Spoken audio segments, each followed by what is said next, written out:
Spring is here, school is almost over, so that means once again, it is prom season. So get your tuxes, your dresses, get a handful of condoms, and come along with us in the limo as we take you on a prom ride. But be warned, this prom ride is pure and utter shit. We watched Prom Ride. We watched it so you don't have to. So you know what time it is.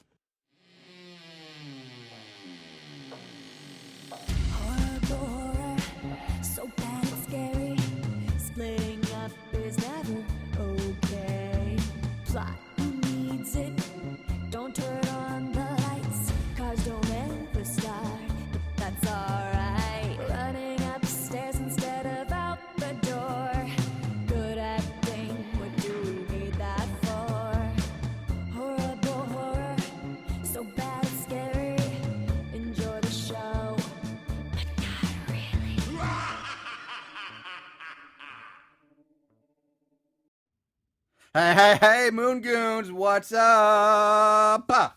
Welcome to Horrible Horror, the podcast where we watch the worst of the worst in horror movies. I'm your host, Marshall Hampton. Joining me as always, my co-host, my buddy, Mr. Aaron Southworth. Aaron, how are you doing on this lovely, sunny, wonderful day? That was like a very Fat Albert-y kind of... That's kind of like, hey. Like, I'm like, where's he going with this? Hey, it's horrible horror. Okay, why not? Yeah. Get some mush mouth. Yeah. Mush mouth. Okay, we're getting a little too off track. Yeah, I'm doing good. So just really quick, this is how good I'm doing. Probably the most St. Louis thing in the world happened this week is a lady who was at the Cardinals baseball game was hit by a stray bullet. Yeah. That has got to be the most St. Louis thing I've ever heard of in my life. I don't want to say that. Just makes us look bad. That makes us look real bad. It's pretty bad. But they did. I do want to clarify for those who aren't in there and haven't heard this. The bullet. I don't know if this is good or bad. When the bullet came from outside the stadium, it wasn't somebody with a gun in the stadium. It was a random stray bullet that they think was happened from somebody who just shot a gun in the air or something. It wasn't some other crime going on or a murder attempt. It was just some idiot, shot a bullet in the air and on the way down or something grazed this woman's arm. Into the stadium. Into the stadium somehow. But it was they said it was like a mile away or something like that. So again, don't shoot guns up in the air. That's what happened. Right. Or else it's some Lane County Cardinals fan. Yeah. And they said there was I don't know why we're getting this, but there was a kid right in front of her. It could have hit this kid instead of her. Anyway, yeah. I don't know why you brought that up. That I don't makes know. It just bad. went on my mind. Oh well, still love St. Louis. Anyway, this week, like I said, spring is here. School is winding down, so it's prom season. So what better way than to acknowledge that than by doing another prom horror movie? Yes, there's another one I found. Yeah, that's not called Prom Night. So right, what Prom Night 1, 2, 3, 4, 5 for the remake. So we watched Prom Ride. Prom Ride. Oh, it's kind of a weird title. It is a weird title. I will apologize ahead for this episode because this episode might just straight up suck. This whole week I've been dealing with a lot of stuff on my plate. I have a 7-month-old with an ear infection. I've had her baptism and all this stuff that we were trying to organize and get into. I did not do a whole lot of delving deep into this movie like I could do with the other one. So some of this I did I didn't get a whole lot of time as I do it. In your defense, though, I gotta say, this movie does not have a lot of meat. Yeah, that's true, too. There's really not a lot to dive into here. No. It's pretty weak. Weak sauce. Yeah, very weak sauce. So, do not blame any of you if you want to just turn this episode off and come back next week or skip this one. Will not hold it against you I will. at all. I will. You're going to listen to it and you're going to like it. That's right. You're going to sit there and like it. We'll do our best, guys. We'll do our best. This movie doesn't give us a lot. All right, anyway, Prom Ride, released April 24th, 2015, so relatively new. One of our newer ones. Written and directed by a person named Kazim Molake, who just sounds like a made-up name to me. Every time I hear Molake, all I'm thinking of is Key and Peele Balake. Aaron and Balake. That's all I'm thinking of when I hear Are you sure you're pronouncing the name correctly? It could be Molake. It's Molake. So ugh, that's tough to pronounce. Yeah, Molake, Molake, Molakey. Who knows? You can find this turd on Amazon Prime for free, and it's on iTunes as well. The cast. We normally talk about the cast in this movie, but There's only one person I'm even going to mention this entire cast. Really? One person. It's the guy Omar Gooding, who plays the chauffeur / Vane. He's got 69 credits, 57 episodes of Hanging with Mr. Cooper. That old sweet. He also did voices in Batman Beyond. He was in I think the Snoop Dogg Tyrese movie Baby Boy, where he played Sweet Pea. He was also in the 80s or early 90s Bill Cosby movie Ghost Dad. Oh yeah. It's when Bill Cosby was doing movies. He did like Leonard Part 6. Yeah. And Ghost Dad. And I want to say there was one other one, but yeah. And then he also made an appearance in one of this year's final 4 of the worst horrible movies of our bracket this year. He was in Hollow 2. So he's a repeat now. He's now in the 2-time club here. But that's it. Everybody else, I'm not even talking about. We're starting to collect a few more 2-timers. Yeah, 3-timers. We're getting up there now. So, all right, this movie. First of all, I do want to say, I'll get into it later. Never mind. Fuck it. We open with a 911 call from a father talking, to dispatch about how his daughter's limo was hijacked on the way to the prom. And we see the mother and father watching the TV news report, like the live TV footage of a police chasing like this super souped up like Hummer limo. It's giant. It's a giant Hummer, stretched Hummer with like an extended, like it's another. It's like a British bus, like one of those kind, like double decker. It's like a double decker. It's insanely huge and gaudy. It's just ridiculous. Yeah, it's got like extra like 3-4 feet on top of it. Yeah, and it's got like all these like flashing like nightclub lights on the outside. This thing shouldn't even be like street legal with all those lights on it. That would be like a hazard to other drivers on the road. It's like your niece bedazzled this limo. It's like over the top. It really is. So we cut. Now we go to 1 or 3 months prior to the police chase. I don't know, and I don't care. And we switch to the fucking POV footage of a group of high school kids on the beach.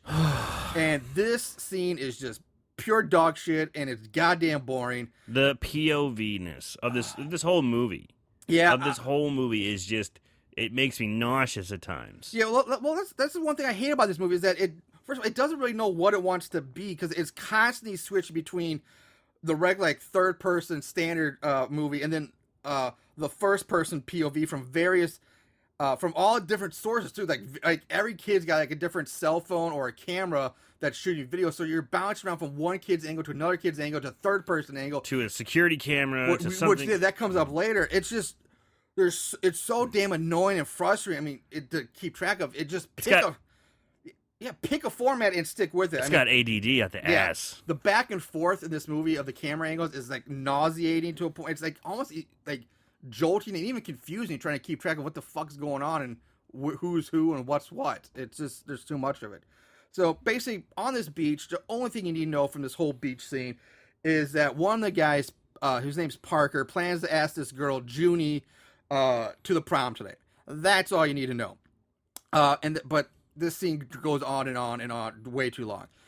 Finally, it ends, and the group goes to some clothing shop. I think it's where Junie's mom owns it or something like that. Her mom, or Junie works there. We know that. That's right. All that you need. Junie works there, and I hate all these kids because the first 20 minutes of this movie is basically just these annoying girls wooing and whooping and just being fucking annoying. And they're being teenagers. And it's fucking annoying because I'm tired of teenagers. But not all teenagers are like this, but god damn are they stereotypical. Stereotypical teenagers. There we go, yeah. Party prom. And there's no plot, there's no story, there's no... I mean, even the dialogue, they're speaking over each other so much. Yeah, you can't. Even like when I'm first watching this, I'm thinking, okay, maybe I can start picking out little clues and hints and things. No, there's no clever twist, no clever, little nuggets or Easter eggs, if you will, because it's real hard to tell what they're even saying. No, it's audio vomit is what this is. It's just audio vomit. They're just talking over each other so much you can't really discern anything. But don't worry, there's nothing to get. It doesn't matter. Yeah. So in the clothing store, the girls meet up with their friend Junie, who works there, and they all start trying on prom dresses. Now, if this movie wasn't awful enough already, and keep in mind, we're only 7 minutes in. Literally 7 minutes in this movie, and it's dog shit already. But well, hold on to your butts, guys, because in comes Parker, who's now dressed in like this red dress shirt and black tie, and he sets. He looks like a fucking valet. He does. He really does look like a valet. That's perfect. And he comes in and places this massive, like, old school boombox on the counter. Which, by the way, who the hell has one of those things nowadays? They still make them. They still making those big ass boom boxes. Everybody I know is carrying around like those little like wireless Bluetooth speakers at best. You know, no Like one's carrying around these giant boom boxes from the 80s anymore, or even the 90s. It's ridiculous. And this thing is massive. It's huge. I kind of like it. So anyway, now this shitfest movie turns into a fucking High School Musical ripoff. I kid you not, folks. I know. It's unbelievable. Parker breaks out into song and dance, singing, well, badly lip syncing, I should say, some song to Junie. It's all about, will you go to prom with me, or some bullshit. It's this over the top prom a moment of asking her to go, and he's accompanied by his friends also wearing the same outfits. The girls open up the curtains to the dressing rooms. It's a Broadway dance number now. It's a song and dance number. It's ridiculous. And with choreography and everything. Everything. Lighting too. The lights go down. There's special lighting that starts happening. It's a full-on Broadway production. Huh? In a clothing store that's supposed, just random. And not even halfway through this 5-minute musical number, which you have to sit the entire way through. Yeah. Like I said, his friends and the girls and guys come out joining, but not just them. Like, random customers just show up and start joining the dancing. Like, they're dancing on top of the display cases. Yeah. And they're dancing countertops near the register. It's insane. And they know the moves. It's just, at this time, I cannot believe what I'm watching at this point. How this made it into a movie. Who thought this was a good idea to put this in a movie? I can't fathom this at all. It's ridiculous. Now, I know that's something kind of more of a trend these days is over the top, asking a guy or girl to go to the prom, and they've put it on YouTube and other Facebook pages. But this is like Hollywood produced. This is. Yeah. I've seen some that are I'm going to ask her to prom, and they'll have something grand in the background, like a bus pull up, and everyone's going, woo! It's like, Julie, we go to the prom with me, and everyone's like, woo! Dumb stuff like that. So maybe it's cut from that vein, but goddamn, it's the fact that we had to watch the 5-minute presentation. You have to watch the full thing. You have to watch the entire dance number. I mean, it's like One Direction on Broadway, and it's just utter shit. The whole thing is awful. It's just. The fact that this is even in the movie blows my mind. There was a bit of horror there in that, is that it killed a piece of my soul. It does. This movie does kill your soul. it kills a good chunk of your soul. At that moment, just a little piece of me died. And like I said, at this point, we're not even 15 minutes into the movie yet. I already know that we're in for just a massive heaping pile of stinking garbage from here on out. Like, you just 15 minutes in, and you're in trouble. So at this point, I'm saying, fuck it. We're just skipping ahead. Because for the next 10 minutes or so, nothing happens. Nothing exciting happens. Prom night, we're skipping ahead to prom night. And the next 10 minutes is nothing but the footage of the girls running around with their cameras, filming each other, getting ready for prom. The boys coming over. Even the parents are filming everything. So it's just several, like we were talking about earlier, several different angles of first-person footage, POV footage, and it's just all them getting ready for prom. It's lots of giggling and goofiness, and again, nothing to pick out of any of these scenes. No, there's nothing. It's mindless, boring. It's just useless. It's awful. They talk briefly about are you gonna give so and so a blowjob tonight? Oh, I don't know. Yeah, I'm a virgin. I'm saving myself for my boyfriend. And, it's that's kind of where we're at. Yeah, and it's like I said. At this point, there is no plot to this movie that so you can't even say any of this is furthering the plot because there really isn't none. So like I said, they finally all pile into the super gaudy, atrocious limo, and they go off to their prom dinner. Which again, skipping the dinner scene pretty much. After dinner, they go back off into the prom. Well, it's okay. The only thing that happens that I consider any major point that you need to know about the dinner scene is that we find that 2 of the 4 girls in the group that were supposedly going to go to prom stag or by themselves are actually going together, and that they've been in like a secret lesbian relationship for a short amount of time, and they finally come out and say, yeah, well, we're going together because they got caught making out in the girls' bathroom. Yeah, so then they come out and they confess to everyone else, hey, we're together, we're a couple, and they're like, no, we don't believe you.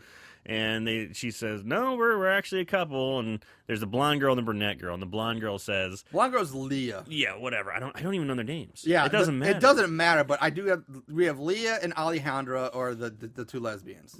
So there you go. So the blonde girl says, they're saying, what, is Grant not coming?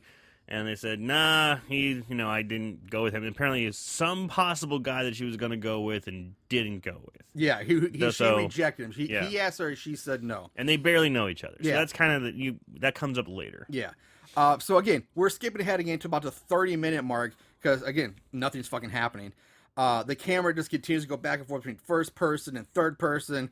But now it's mixing in the security camera footage from the limousine, because this limousine apparently has security cameras. 3 of them. 3 of them. Yeah, that's a bit insane. But yeah, security cameras in the limo. They must have some nasty shit going on in that limo service where they needed that much liability insurance. Well, look at that limo. Some debaucherous shit's going down in that thing. Yeah, that limo looked pretty cool. I mean, from the inside. I mean, it was big, lots of couches. They had a stripper pole built up in there. Yeah. Like a separate room in the back, almost. It's really weird. This limo has like basically 3 sections to it. There's the front, regular front where the driver sits and the passenger seat. That's fine. And then, like, the rest of, like, the actual limo part is broken off into, like, 2 sections as well. You have, like, the regular main section, which is, like, bench seating all the way around, lined. Bench seating, they got a little stripper pole, little and, like, wet bar. Wet bar and all that. And then there's, like, this VIP section. It's actually, like, an archway, like, a doorway with no door that leads to, like, another section of this limo, and it's just separated with, like, silver, metallic, like, streamer, tassel things that... I don't even know why, because they never really go in there. They don't use it, except for like one time later in the movie. I guess that's the smush room. Yeah, and the fact that because these camera angles are constantly changing and so weird, I have no idea how is that VIP section is supposed to be in the front of the limo or in the back of the limo. It's in the back, but it's hard to tell. It's so hard to tell because there's scenes where they show you in the back of the limo. Because Alejandra and Leah spent a lot of time in that very back seat. That one is like a regular back seat where everybody else is in those vertical like bench seats. And there's just like a wall there and there's no doorway there. So it makes you think they're in the front. Or, I don't know. It's fucking confusing. You can never figure this thing out. It doesn't matter anyway. So, now they're on the way to prom. The limo starts to swerve back and forth and it comes to an abrupt stop. The driver tells the kids that some asshole just ran them off the road. So the chauffeur gets out to check, let me check for any damages and make sure the tires are okay and blah, blah, blah. While he's outside, the kids, they start hearing the sounds of struggling, followed by pop, pop, pop of gunfire. And then the driver just slams up against one of the windows, blood pouring out of his mouth. He falls out of frame. Everyone's screaming. Ah! Yeah. He falls outside, presumably dead. So after screaming and yelling by the kid, it's just awful. The limo then suddenly just starts peeling off down the road. So, you forgot whose face has popped up after the chauffeur got shot and killed. Up pops a guy with a fucking... No, we didn't see the mask. Yes. Did we? Okay, I was going to save this mask for later, but we have to talk about this. The mask the killer wears in this makes him look like a combination, like a disco ball... and like a member of like Daft Punk. Yes! Like he should be like in a nightclub on a stage, like spinning the 1s and the 2s. Right. With like Daft Punk in the background. So after the chauffeur gets killed, he falls out of frame and up pops fucking Daft Punk. Yeah. That's the first thing I thought of. I was like, huh? It's disco Daft Punk. Dude, it's ridiculous. It's crazy. It's the mask is mirrored, so if you look into it, you can see everything's reflecting off of this mirrored, large, long mask. It kind of makes him look like maybe like a transformer. Yeah, or again like Destro had like a modern day Destro, very angular. Ooh, yeah. But it's still, no matter how you look at it, it's still so silly and just ridiculous. It's so crazy. I'm just like, what? I can't get over it. It's so bad in my opinion. Fuck. It's awful. Yeah. All right, so Daft Punk takes control. Yeah, Daft Punk is taking control of the party limo. And they're just blaring Daft Punk songs throughout the limo and torturing the kids with their awful, awful techno. One more time. So I should like that song. I won't let that one. It's all right. During the bumpy ride, like it's weird. Like they're just driving down. They're speeding down a highway basically, and now all of a sudden Parker starts getting sick because apparently he's a pussy. Like there's no reason for him to get sick, but it's like the car just bumping and maybe doing a little swerving. He's like, "Oh my god, I'm gonna be sick." Here's the confusing part, also. So they're driving in the car, and it seems like the guy's swerving a ton, like back and forth, and they're flying. But it's so violent, they're flying all over the back of the place, and so they're like, "Oh no!" and they all buckle up. Well, yeah, they even buckled. Yeah, now, yeah, eventually they all started buckling their seatbelts. But how crazy does this guy have to drive to make him fly all over? Exactly. The thing's a gigantic rig. Yeah, it wouldn't swerve. Yeah, I agree with you. But I will say this. Now, one thing I find really funny, but yet makes me incredibly mad at the same time about this, there is a clearly marked, visible, and easily accessible emergency door in the back part of the limo where all these kids are sitting. They're freaking, oh my god, what's happening? Oh my god. And yet no one does, not one of these morons, these idiots, even try to open this emergency door during this pretty obvious emergency. I mean, fuck, man. I would be kicking that door open and tucking and rolling my fat ass out that door. But nope. No one tries to open this thing at all. They don't even acknowledge it's even there at all in this movie. It's a giant oversight that nobody even tries this emergency door when, like, holy shit, our driver just been murdered and we're being hijacked and kidnapped. But let's just sit here and take it. So, eventually, Parker, he vomits on himself. He just throws up. Doesn't matter. At this point, Leah, like I said, the blonde girl Leah, she starts sending out emergency texts to her dad with her cell phone.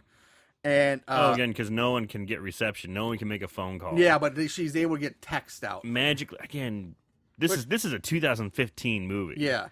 There's pretty much, they're like in LA, too. They're in LA. There's going to be cell phone coverage everywhere out there. So unless there's something built into the hyped up, unless this Hummer's made of like lead or something, it's lead lined, right? But yeah, she doesn't get cell phone, but she can send text. Which maybe I'm not cell phone savvy enough, but if you don't have reception, how can you send a text? I honestly don't know, but pretty lame. Yeah. So the others realize that their seatbelts now are all stuck, that they can't be unbuckled. However, at this point, Leah never put hers on, so she's free to move around. And she's like going from one person, trying to get everybody's seatbelt on, but they won't come undone at all. And now, the guy from Saw, basically, his voice comes in over the speakers, and he's like, "You want to play a game?" It's basically what this it basically turns into Saw, and he tells them to keep their cameras rolling, that it's either shoot or be shot. You know, it's really... It's Saw-ass. I see you're all filming good. Keep it going. I just would expect like a little clown on a tricycle roll that VIP room. Right. Like, just but like disco lights in the background. Like, boom, boom, boom, boom. I see Leah wanna play a game. So anyway, so the voice knows all their names, and Leah realizes that this person can somehow see them. And she takes out her lipstick, she finds the security, and she starts trying to cover all the security cameras with her lipstick. And the voice tells her to stop, and then sprays her in the face with mace that comes squirting out of one of the cameras. What? I know, so she's blacking out the cameras because she's like, oh, he can see us, he can see who's here. So yeah, it's not a bad idea. No, good move, sure, good idea. Good move. That's a good idea. Starts putting out the cameras, and there's just this little squirt of mace. It's basically like the shitty old like clown flower gag. Like just like squirting that squirty exactly. Flower. It's like the Joker has a daisy and Batman's going in for the smell, and then squirt. You know. Well, why would this mace have a security camera? It's so weird. Anyway, so she gets hit with this stuff, and it seems like it about kills her. Yeah, it's like bear mace or something. He then orders her girlfriend Alejandra to clean off the cameras, and all right, now some of the stuff's going to come a point when we come into names. So let's go over this before we move on. Let's straighten out the kids' names and their relationships. All right, I guess we should get to it. So first we had, like I said, we had the lesbian couple, Leah and Alejandro. One's blonde, one's brunette. Kind of a little, obviously Hispanic. And then we have Kennedy, the guy Kennedy, white guy who is dating Priscilla, another brunette, white girl. Then we have the black couple, Wally and Cien, and then lastly there's the new couple who we are, Parker and Junie, the Asian girl, and that's it. That's the group makeup. But the relationships between these people are pretty important. It comes into play. So the next, the voice comes in and says, next on the nightly agenda is dancing. And he orders them to get up to dance, like, everybody get up and dance. The seatbelts come unbuckled. Everyone's free, but only 2 couples get up to dance. He tells everyone to dance, but yet only 2, so 4 of, like, the 8 get up to dance. Yeah, Kennedy and Priscilla, and then Wally and Cien. And they dance. Like a slow dance. Oh, God. And you watch the whole fucking thing again. Yeah, and now, again, you would think this would be a great time to try that emergency door now that you're free. Yeah. Nope. Yeah, or do something. Because the only thing that's been done so far is someone got sprayed with mace. Yes. A little squirt in the eye. Okay, sure, maybe the limo driver got shot and killed, but, Yeah. Come on. You gotta try something. At this point, it's like, okay. And so, yeah. So for 3.5, 4 minutes, it's a 5-minute scene. It's crazy. Again, in its entirety. The entire slow song is played, and we have to watch this entire thing as these 2 couples basically just slowly spin in a circle while doing a really shitty job of trying to act scared and crying. I mean, the acting's not great. It's really... Ugh. And you think maybe it's a good time to, like, maybe kind of communicate a little bit, like, hey, try the door, or hey, what are we going to do? Or I mean, they're free. And they're just going... Everybody's free. The move to do something, but like I said, half of them are just sitting on the seat, just doing absolutely nothing. And the other 2 are just slowly spinning in a circle. And I swear to God, while watching this scene, I thought time had come to a stop. It's so long and endless, it seems. The scene, it just drags. Finally, after the dancing, the soft voice tells Junie's like, I have to pee. So she's like, fine, you can pee, but you have to piss in an ice bucket in front of everybody. So it starts getting weird here. Yeah, it gets really weird. Now, it gets kind of disturbing, but it really shouldn't have been. She's got to pee, and it's like, you go ahead and pee in the ice bucket in front of everyone. I'd be like, all right. But she seems to be very traumatized by this. Yeah, it's like she's like in tears, like it's like somebody just killed her grandma or something like that. It's a little over the top to pee in an ice bucket. Plus, the other thing is they need, again, another opportunity to make use of it. They had that second room. She could have gone to that, like, the VIP area, peed, and come back. And again, nobody. Even if you wouldn't let her back there, still, it's not that big a deal. No, it's really just not. Taking a leak in there. And there. their goddamn prom dress is so big and so poofy, gigantic. Nobody's seeing anything. You put the bucket underneath their dress and nobody can see. Pulling it up all the way, and it's like she's crying, and you see the pee going, and everyone's like, what is going on? Yeah. So, she's squatched, she pissed in the bucket, and once she's done, she's ordered to sit back down and buckle up. And this time, she doesn't sit in her original seat. She sits in, like, this, like, captain's, like, chair that has a more of a regular type seat, right. like, with across the chest strap instead of just the lap buckle. So, next, the voice tells Parker to pull out this bag that somehow, until now, no one's noticed was even on the limo until now. And it's not a small bag either. I mean, it's a pretty good-sized bag that just happened to be there this entire time, and nobody's like, oh, what's this bag doing here? It's a big black cloth bag. Yeah, real inconspicuous. And Parker pulls out a crown and tiara, basically because the voice is, we're going to crown the prom king and queen. And the voice announces that Wally's the king and Priscilla is the queen, tells them to put on the crowns, and now the voice starts to dump out some dirty secret laundry. And the voice tells him that Priscilla cheated on Kennedy by fucking Sienna's boyfriend Wally, taking Wally's virginity. They're arguing back and forth, like, oh my God, how could you cheat on me? Blah, blah, blah, blah, blah, blah, blah. So all the fear, all the panic about their lives suddenly comes to a screeching halt when, oh girl, you slept with my boyfriend. Yeah. What the fuck? Now it becomes, all the fear, terror, now it basically breaks down to a Jerry Springer episode. Right. It just without somebody throwing a chair. I mean, it's really, that's what it's become. It's like I'm waiting for a studio audience to be like, oh! Jerry! Right. Jerry! It was so... I don't think it's that girl's fault, but if this girl's got her weave all tied up in her head, it's giving her massive... I don't know where I'm going, but it's some bullshit like that. Oh, God, it was so bad. It is. So, the voice releases Cien's seatbelt, and this allows Cien to tackle Priscilla to the floor and just beat the shit out of her. A la Jerry Springer. A la Jerry's, there it is. Yeah, I mean, again, she's just so furious about this. Yeah. She, like, spears her. She does spear. Gets on top of her and starts wailing on her. Like, Just straight up ground and pound. Yeah. Like, punching her into a bloody pulp. Yeah. Like, this is really uncharacteristic of everything we've seen so far of these people. Yeah. They're besties. Besties. They're all besties. They're having a great time and hugging and playing. And, they're just such great friends. Mm-hmm. And... yeah, that's some shit that came out, but then you turn into fucking, UFC Fight Night all of a sudden, and, you just start whapping the shit out of her. Dude, Herb Dean would have stopped that fight about, 5 punches before. She just kept going to town. So, yeah, and the voice, like, everybody else is strapped in. They're forced to watch. Nobody can help. Just like, you're going to watch this beatdown go on.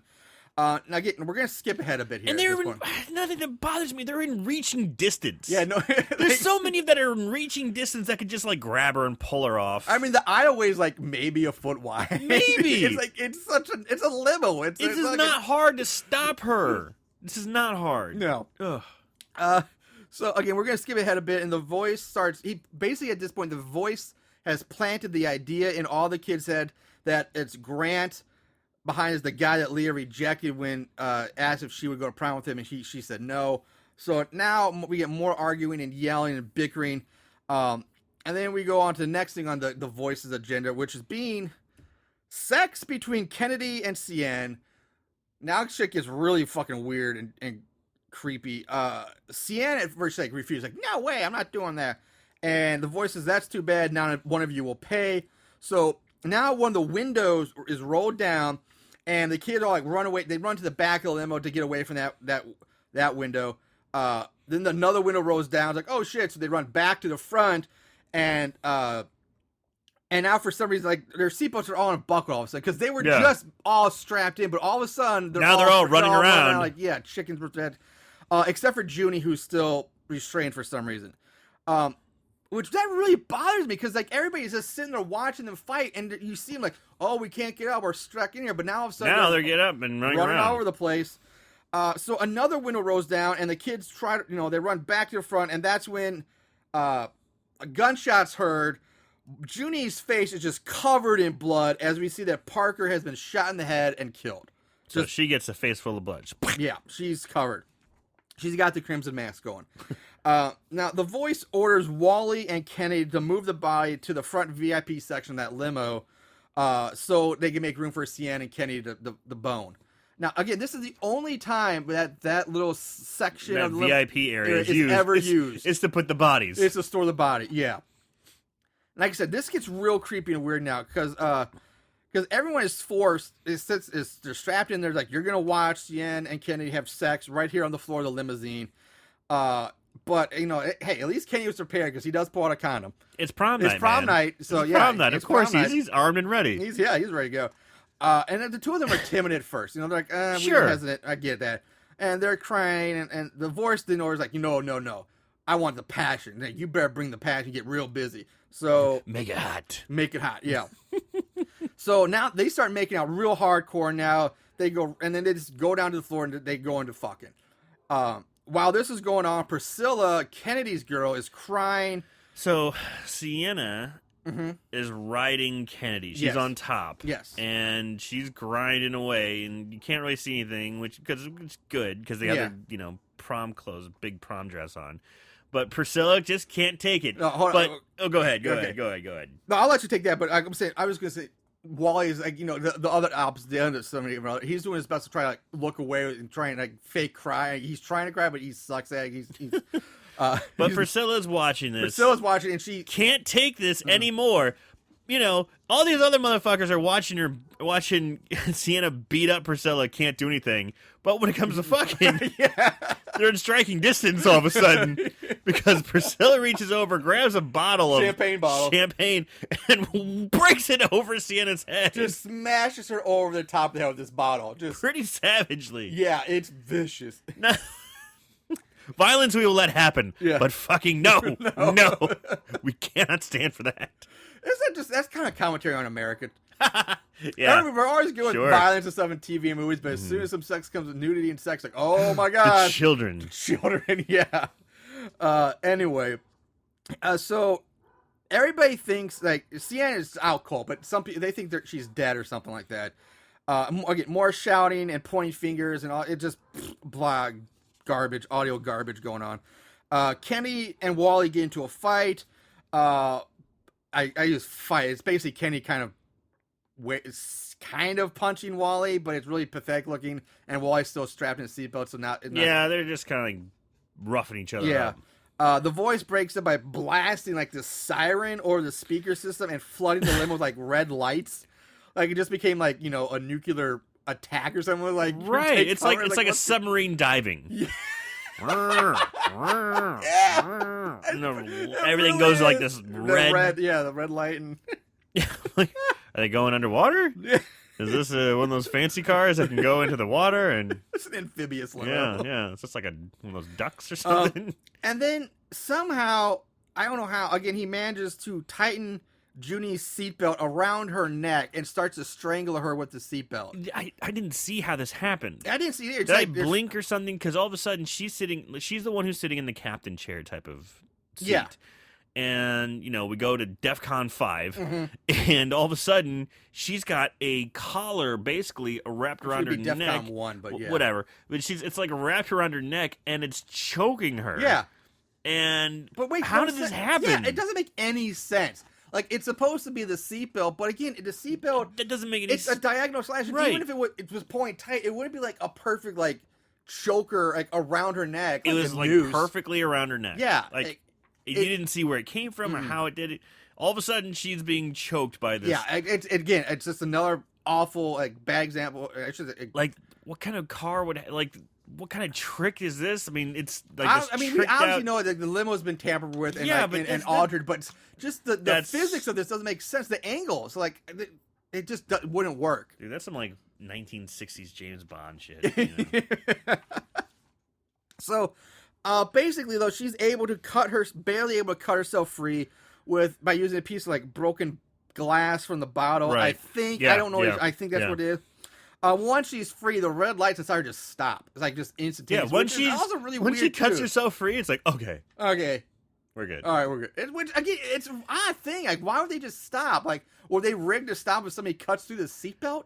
And if that's the guy watching, he's like, she's free. Okay, I'm turning off. And again, if she cut through the seatbelt, the guy should have watched. Would have seen that. Why didn't she start passing that piece of glass to everybody? I was like, all right, guys, cut through your seatbelt instead of just sitting there restrained the whole time. Nope. They just, again, sit there and take it. So now the limo goes completely dark. And the lights come back on, and there standing in the limousine is the man behind the voice. And he's wearing all black, and he holds a gun in one hand. With his sweet mask. And this is where I go into, we've already talked about the mask. So, of course, this means now that we add the killer's POV to our never-ending list of shitty camera angles.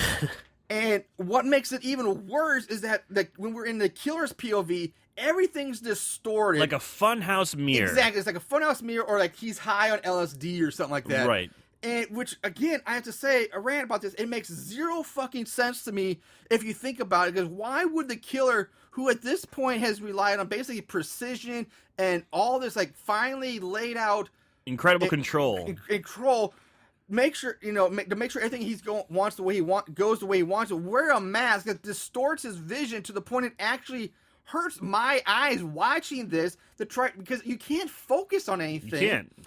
And I mean, this would put any person who's wearing this mask at a serious disadvantage, and which makes zero sense for the killer. It would make more sense if the killer had done something to all the kids to distort their image to make them all blurry and to fuck with their heads even more. That would spike the punch, baby. Spike the punch. They're all restrained anyway. put something over their heads that make them see, like, it makes zero sense that he would see, like, this weird, like, distorted funhouse mirror underwater, like, blurriness. I can't comprehend why they would do this, and again, why they think that's a good idea. I hate it. I hate it. So, did I say I hate it? Yeah, I think you did. Because I hate it. I really hate it. Anyway, so he goes on to the next thing. He starts going to each king, like, talking. And I don't fucking care what he says to him. But he ends up at Alejandra in the back. And basically, he just makes her give his gun a blowjob. Yeah. He's like, suck my gun. So, again, he's you know, they're thinking it's Grant. And it's, you know, he's saying, I should have been with her, freaking lesbians. Have you ever sucked a cock? Suck it. And just jamming the gun in her mouth. And it's like, all right, you've seen porn these days. Of course, she's gagging on it, spitting. It's kind of like, ugh. Yeah, and then after the gun blowjob, he makes Alejandra strip down butt naked. Then he turns to Kennedy and makes him strip down too. The killer then has Alejandra put on Kennedy's tux and pants, like his whole outfit, because the killer basically calls her the man in the lesbian relationship. You want to be the man in this relationship? Here, wear the man's clothes or something like that. Some bullshit. And Kennedy, however, is left naked. This guy, poor guy, just left poor butt dude. naked. Poor.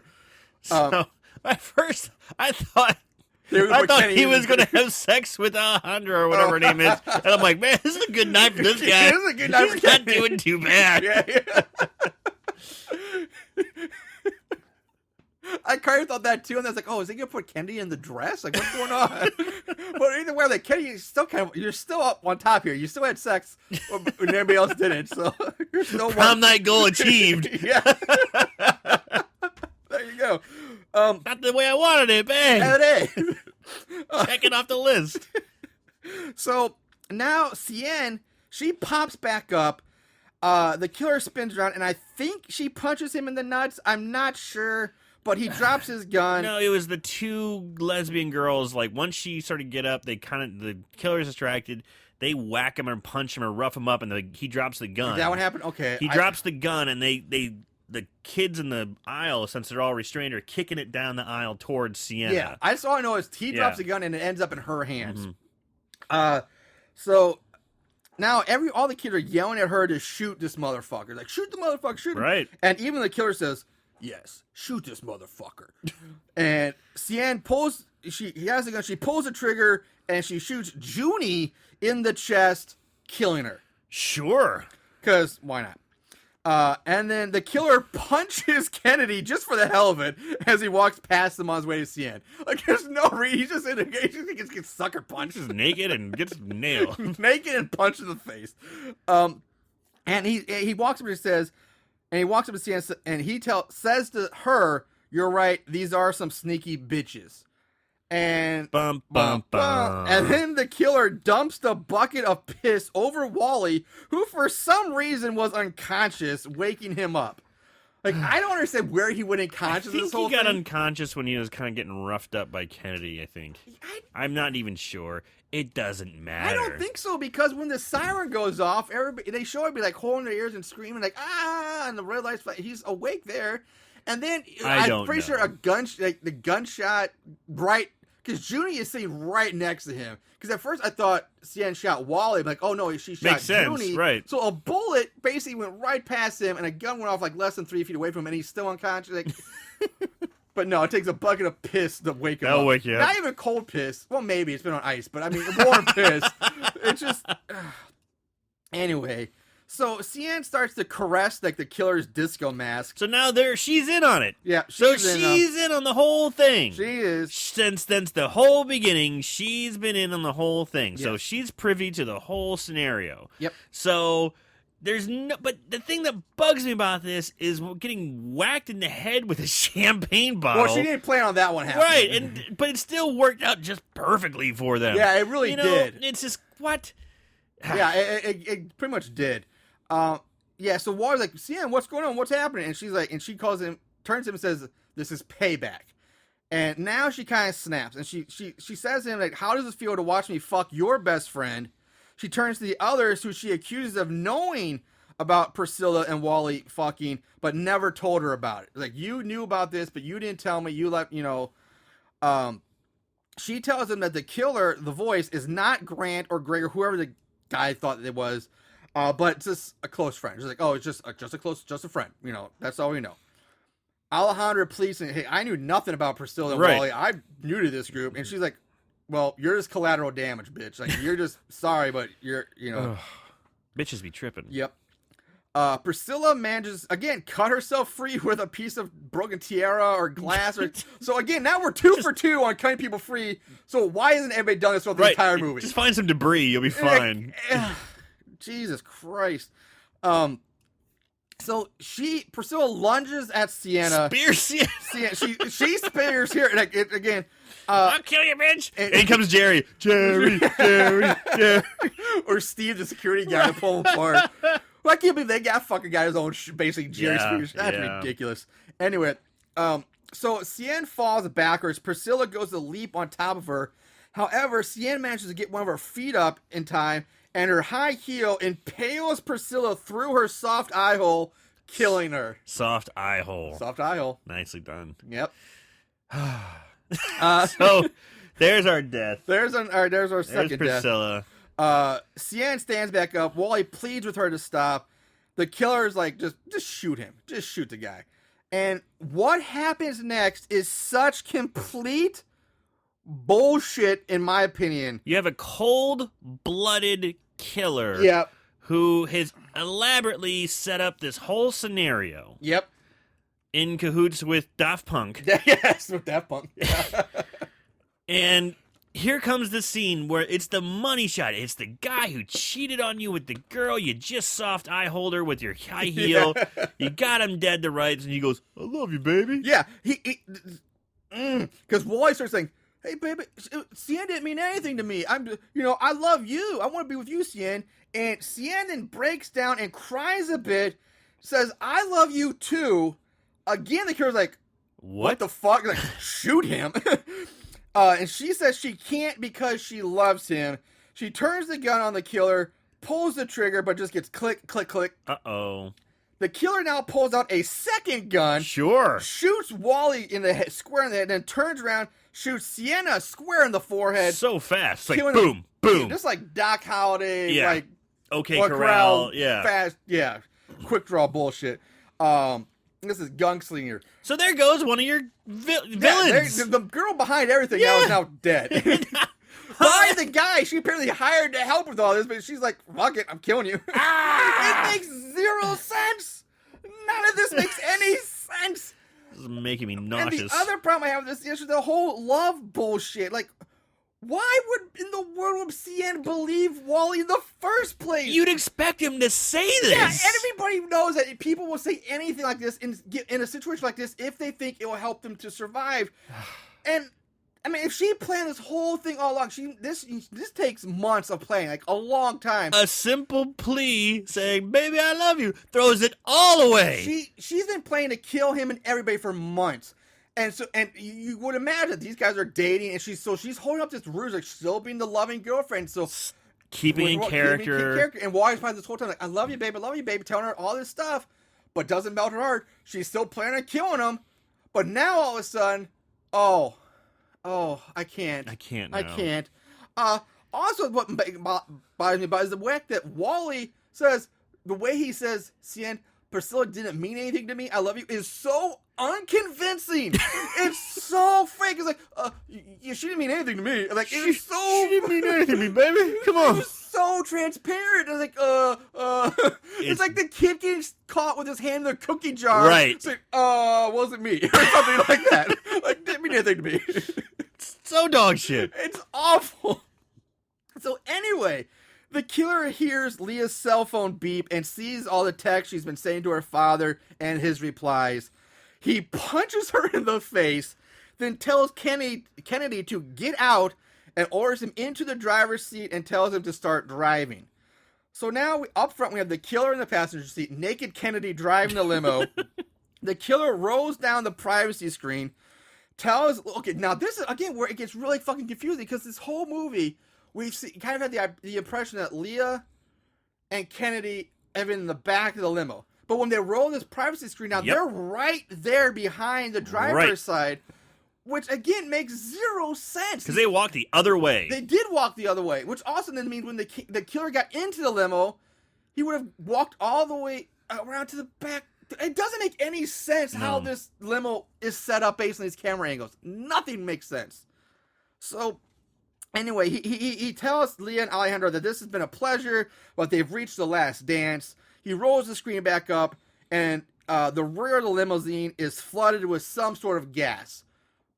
Because, again, he's a secret agent with gas. Sure, nerve agent gas. Why not? Keep your hands on that. He's got sarin gas. He's got connections with Assad. Yeah. You know? And basically just slowly kills the two remaining girls. Yeah. So they die. It's fucking ridiculous. It just starts flooding with this gas. My first thought is, it's like the smoke effect. All right, yeah, cool. It's party time. Yeah, we can get the lights going. We get the smoke effect. Woo. Oh wait, it's poison gas. Oh shit. Yeah. You know what? Another thing they've never even tried at this point. If the odds, you might as well try because they're not restrained anymore. The seatbelts are free. Again, still not trying that emergency door. No. Didn't try the regular door. And not once did anybody ever try to break the windows at all. The glass, which it's a regular limo. It's not the fucking president's limo. It's not bulletproof glass, I'm pretty sure. And we've seen other people, if you hit, take a high heel and you could smash a window out, if done right, or kick it. They don't even try. Like, they could have kicked out that window, at least gotten some fresh air, maybe the gas would have gone out, sure. Or, the skylight bailed out, something. They make zero attempt to ever try to escape to better their situation in this movie. And another thing with these seatbelts, and I mean, they're just the lap belts. Yeah. And these are not big people. They're all pretty fit. Right. And I'm kind of a big guy, but I still think I could wiggle my way out of just a lap belt. Just kind of push myself up, do some wiggling. It'd be a, maybe take a minute or two, but I think I could do it. And I think definitely some of these gals could do it. Yeah. Could definitely be able to wiggle out of these seats, no problem. That was one of the problems I had with it too. And not only trying to cut yourself free, and apparently they can do that fine. Do that, yeah. But not even trying to wiggle your way out of it. Yeah, like I said, they make zero attempt to ever really better their situation throughout this entire movie. They're just Fucksville. Yeah, they just basically they accept it and just whatever. They take it, Marshall. They take it. They take it like a good girl. Whoa! Well, no, we're sucking. We're giving guns blowjobs and blowjobs. Forcing teens to pee in buckets and have sex. So yeah. Why not? They'll sit back and take some more from us this time. So now the police chase is in full effect. The killer is having Kenny drive the limo all around. Eventually, after a few minutes of police chase, he tells Kenny to stop and to get out and run. And no matter what, you are not to stop running. You better keep running. So they do. He hops out, and the police chase after a naked Kennedy who is brought down by a police dog. And he's running out. He's got his arms up, which I think sky is high. A bit excessive here because, one, he's clearly not armed. He's butt naked. Arms up. And his arms are raised above his head. Hands open. Yeah, hands open. And you can see it from the helicopter shot. Yeah, the police chopper. So once he's caught, Kenny frantically tries to tell him hey, there's somebody else in the limo. It's not me. There's somebody else. But the cops aren't listening. Yeah, whatever. Now we cut to some random female news field reporter reporting on the events of the night. Breaking news. And she mentions that the police are looking for another suspect that slipped away in the chaos.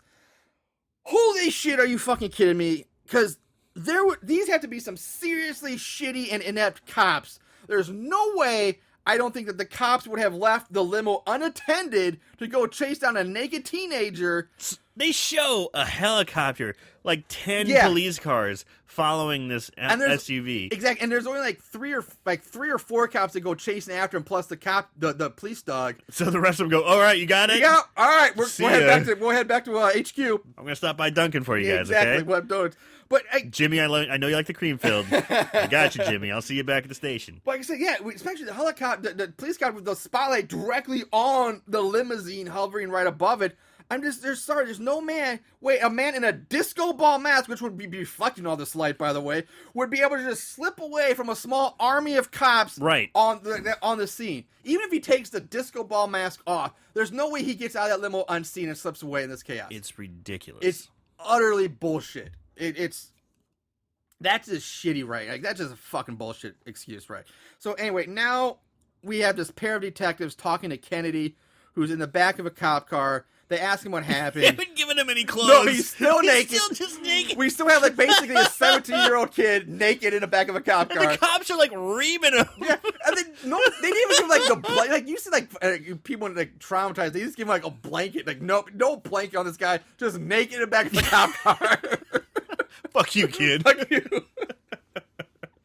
So they show him that they say that they found another body in the trunk, the body of the chauffeur in the trunk. And the detectives show him the chauffeur's license, and when we see it, dun dun dun, it's totally a different guy than the chauffeur we saw, because the dude in is a goofy looking white guy in the license, and the one we saw it was a semi-large black man, middle-aged black guy, kind of big too. Kenny's driven away as Leah's parents rush in, want to know where their daughter is.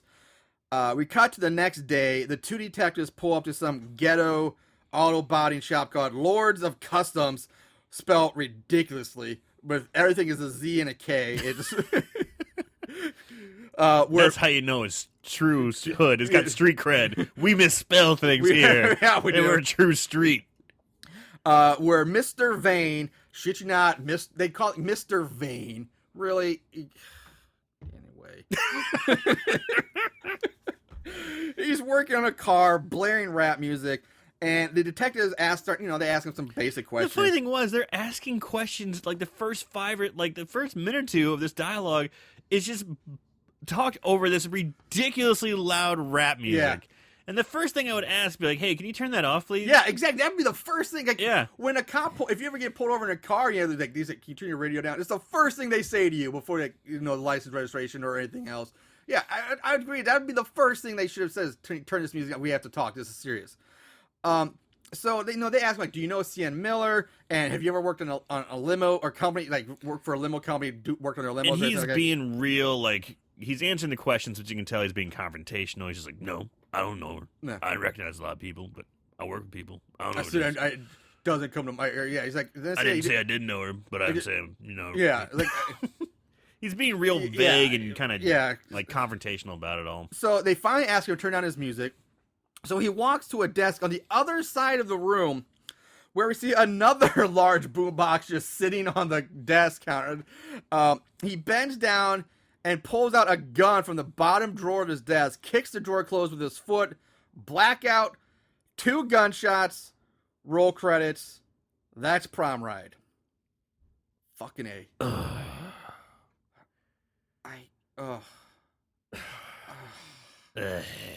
Sorry, Moon. Sorry, guys. Just give us a minute here, because this movie is just. I think smoking ages you, drugs ages you, alcohol. This movie just aged me. I don't think if I keep this up, I don't think I'm going to see 80. It's not from hard living. It's from watching some of these fucking movies. All right. With that said, let's go into favorite kills. There can be only one. Favorite kill. All right. Not a whole lot to choose from. They all suck. They all just gunshots. But what do you got, Aaron? I mean, it's really hard to say what your favorite kill is because there's nothing unique about any of them. No. I mean, we have gunshot. Was there one particular person you were happy to see die over the others? Yeah, I mean, God, I guess my favorite person to watch die was probably Sienna, because I was like, oh, well, you're the one who started all this, and now you just got shot. But really, I guess the best death was Priscilla getting the heel in the soft eye hole. Yep. So that's probably my favorite kill. I know, it surprised me too. Same one. Because everything was just shot. Yeah, I agree. Like the opposite though, the only person I felt bad for was Leah. Like she didn't really have anything to do with. Like I felt bad for all of them. Really, they didn't have anything to do with it. Yeah, but at the same time, like they are all so goddamn annoying. The dude who got killed in the beginning, he didn't have anything. He just wanted to ask the cute Asian girl. Yeah. Both that couple just got fucked over. Alejandra got fucked. She had nothing to do with it. She's the outside. I don't even know you, motherfucker. But at the same time, all the girls were so damn annoying in the beginning of the movie. I was like, kill them all at this point. They were kill them all. All annoying. So yeah, real quick, symbol. There you go. They're both going with the stiletto heel into the eye. Let's move on to odds and ends. Not only did they watch these films, they researched them too. Ugh, What is wrong with these guys? All right, odds and ends this week. This is going to go pretty quickly. Shit. So ratings, IMDb gives it a 3.4 out of 10. That's really low. Rotten Tomatoes, absolutely nothing. No thermometer score or audience score. There's nothing there. And Amazon gives it a 2.6 out of 5. Plot keywords, there are 9 plot keywords, so I wrote them all down here. We have prom, girls fighting, humiliation, lesbian kissing, topless female nudity, forced to strip, forced sex, and we gotta love it, back again after taking a week off. We have panties and black panties. Panties are back. Panty lovers are back. Panty lovers. I can't believe you guys missed last week. I know. Hey. So many panties. Yeah. How'd you miss that? But yeah, and that's it. That's it. Trivia. Moving on, trivia. Not a goddamn thing this week. Nothing to be known about this. I couldn't find anything, and to be honest, I didn't dig too deep. This movie just sucked everything out of me. And same with the budget. No budget again this week. Oh, well, I was going to have a guess. Well, by all means, the guess. I'd love to hear it. So it's definitely going to be on the low end of the spectrum because, I mean, these are no main actors except for Mr. Vane, I guess. You're so vain. Everything's shot in this Hummer, so you just have to pay for the rental. Or if it's a set, it's a tiny set, I'm pretty sure they shot in the real because again, all they were basically using were security cameras and camera phones. So it's not like they had to get a lot of equipment in there. You had shitty equipment, so I'd probably say, this movie was shot on an iPhone. Yeah, and it was recent. I'd say $30,000, or under $30,000 and under. That's not a bad guess.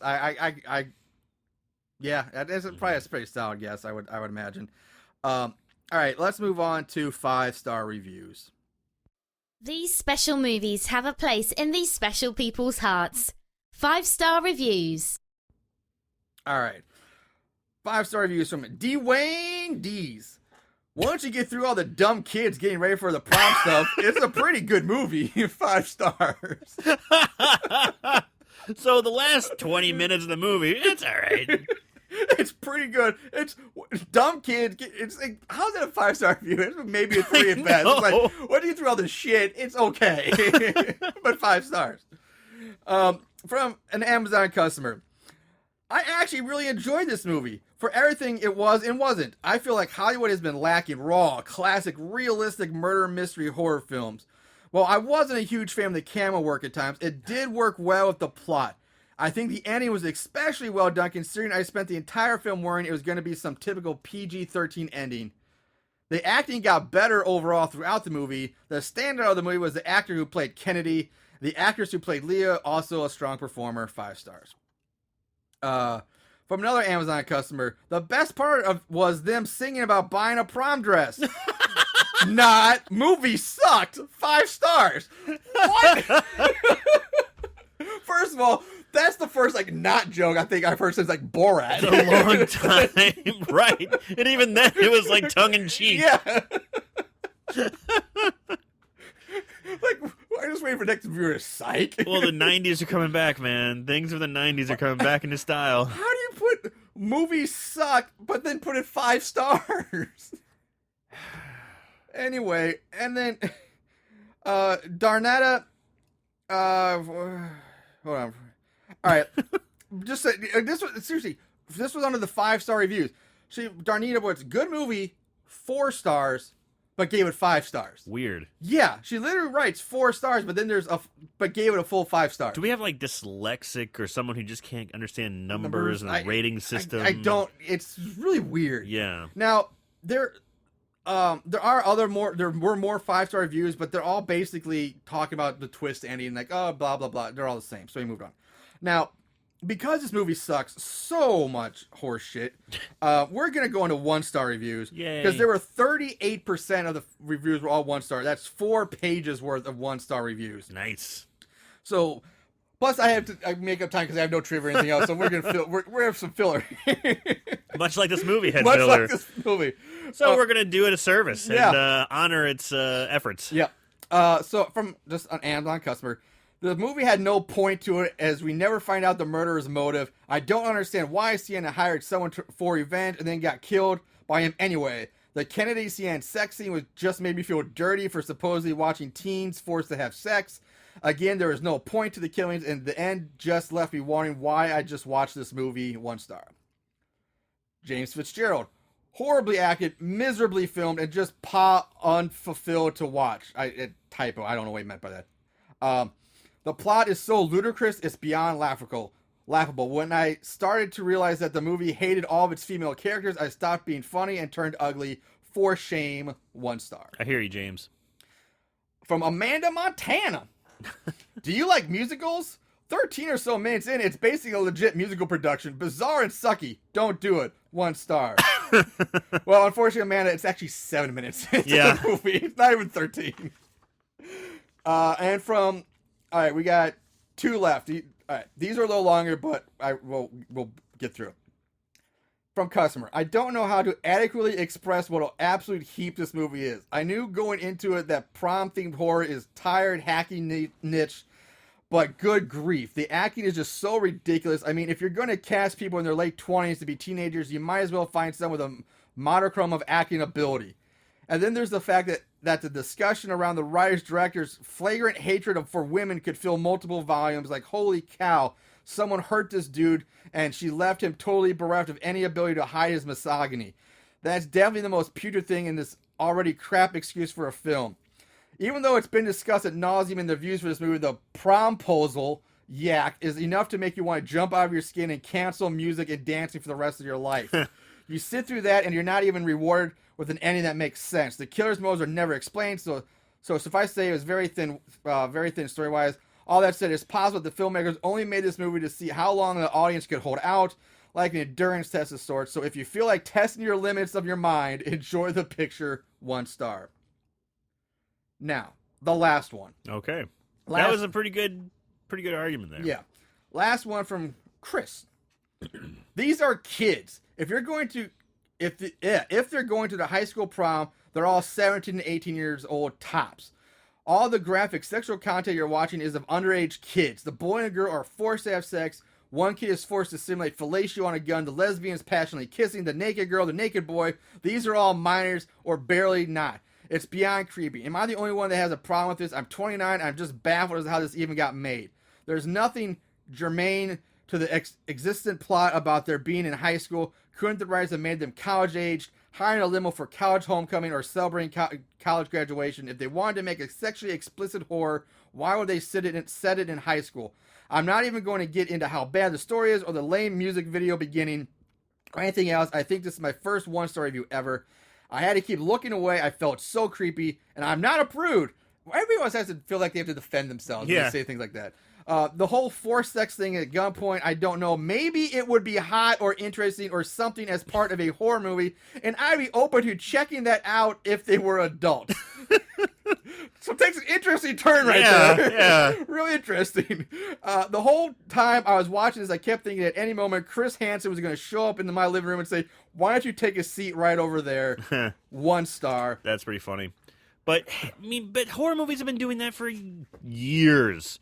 All the Friday 13th movies, so many of them are high school students. Nightmare on Elm Street, that's how it started. They were all high school students, and they're having sex, and they're doing that stuff. Well, I think it's not so much they're having sex, it's just that somebody's like forcing them to do it and in front of other people. And that's fine. That's something I can agree with. Say, yeah, the forced sex is a very uncomfortable, weird thing, but to bring up the fact that they're high school students when it... it just doesn't, that's how high school, horror movies... Exactly. Started. If that's one of your major arguments, then you're kind of throwing yourself under the bus there, because horror movies have been doing that forever. Yeah. The original Halloween, they were high school kids, babysitters. Tons of them. Yeah, you can just go down. Yeah. Yes, the forced sex, sure. I agree. That was but that's part of the factor. We're forcing them to have sex. Yeah, even though the one who's doing it on top knew about it in the first place. She planned it out. Yeah. So she knew she was going to have sex with Kennedy. So the true victim is Kennedy. Kenny is the victim in that. And the survivor. Yeah. The one who lived. He did survive. Yeah. Which is another weird thing, because you talk about how a lot of people in these comments talk about how they think the writer-director hated women. Mm. And you can't look about it. This was one where a guy survived, not a girl. So all the girls died. All the girls die. He basically has all the girls as sluts, cheating, or something wrong with him in his point of view. Like, Making him do fellatio on a gun. It's an interesting idea, but at the same time, I don't know if I'm fully on board that. Yeah, he hates women and all together. It's there's something there though. There's something there, but I'm not sure if it's true or not. But yeah, it's interesting. So figure it out for yourself if you. But I don't recommend it. Yeah. So let's wrap it up. Dare you even ask me? Yeah, I know, but we have to, for the record. So, prom ride, pardon me. Prom ride. Wish we did prom night. Right. Prom ride. When I first kind of knew what we were going with, I mean, it almost made me think of maybe this is almost a modern type of spin on, like, Terror Train.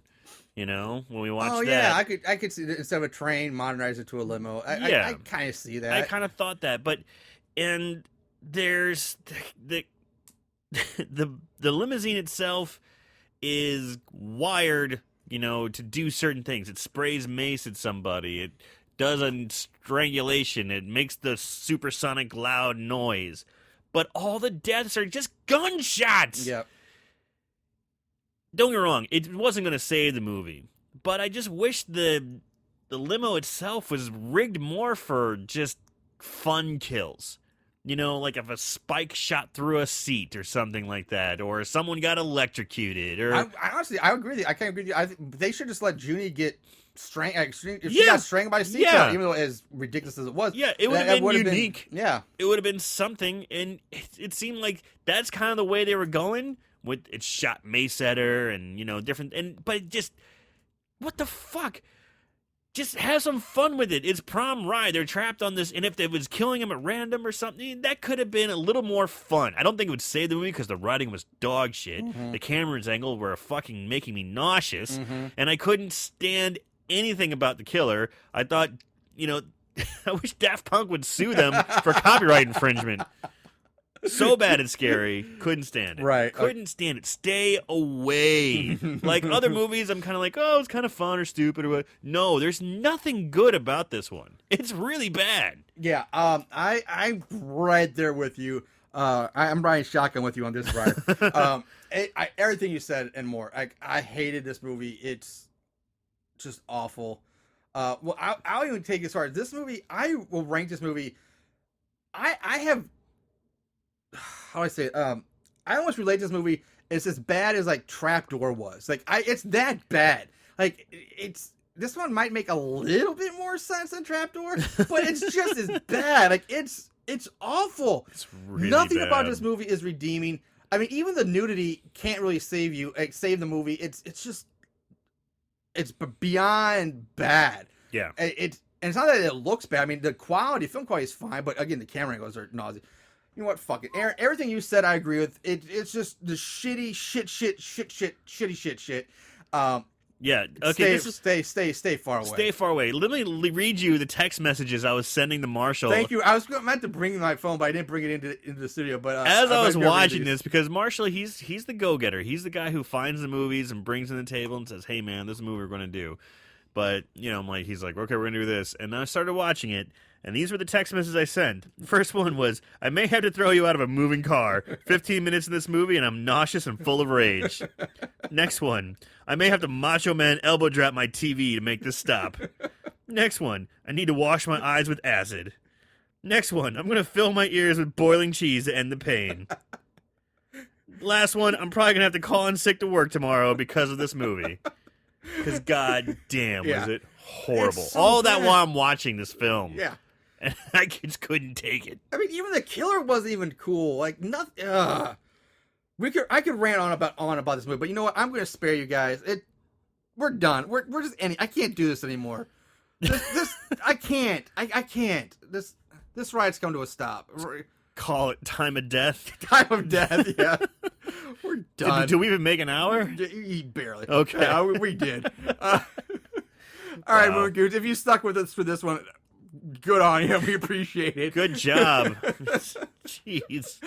We'll be back next week with a different horror movie. So in the meantime, watch more horror movies. And remember, you can always find us at Facebook. Oh, shit. God, see, this movie is making... I can't even think anymore. I forgot about the plugs. Aaron, plug away. You can always find us on Facebook. You can find us on Instagram. You can find us on Twitter. It's So Bad It's Scary. Of course, our website, which is horriblehorrorpodcast.com. You can also listen to us on iTunes, listen to us on Google Play, listen to us on Podbean, as well as our website, again, horriblehorrorpodcast.com, where you can stream them as well. We've been gaining some more Facebook followers, so if anybody new is listening, this is not our typical go. This is not our typical go. We usually have a little bit more fun, but this one was so bad. There's a taste in your mouth. Yeah. All right, let's try this again. We'll be back next week with another horror movie. So in the meantime, watch more horror, and remember, guys, to always keep it tight, y'all. Woo.